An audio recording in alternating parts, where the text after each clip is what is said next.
На гэтым тыдні 22 верасня асабісты прыём грамадзян правёў старшыня Шклоўскага райвыканкама Андрэй Камко.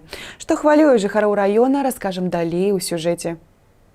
Александр Сабіраў звярнуўся з просьбай дапамагчы ў вырашэнні зямельнага пытання. Жыхар Магілёва ў вёсцы Тударава арандаваў некалькі ўчасткаў, аднак не ў належнай меры займаўся іх добраўпарадкаваннем. Да прыкладу, вясной зямлю апрацаваў, але ў наступным не засеяў. І як вынік, гэтыя ўчасткі зусім не ўпрыгожваюць населены пункт. Зямельная служба выступіла з ініцыятывы выключыць участкі, падтрымаў і сельвыканкам. Пазіцыя кіраўніцтва раёна прынцыповая. У такім стане сёння зямля не павінна знаходзіцца. В таком состоянии земля сегодня не должна находиться. Хватает организаций, которые сегодня просят землю. И люди будут ее обрабатывать, получать продукцию сельхозназначения с этого земельного участка.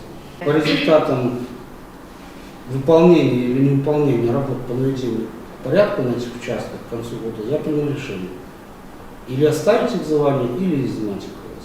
Таксама з пытаннем аб працаўладкаванні звярнулася жыхарка Шклова. Некалькі варыянтаў было прапанавана прама ў ходзе прыёму. Асабісты прыём – гэта такі фармат працы, які пастаянна практыкуюць прадстаўнікі ўлады. Бо не кожную праблему можна выкласці ў сухіх фактах, на аркушы паперы. Некаторыя пытанні патрабуюць рознабаковага разгляду, удакладнення дэталяў, высвятлення абставінаў. А ўсяго гэтага можна дасягнуць толькі падчас жывых зносін.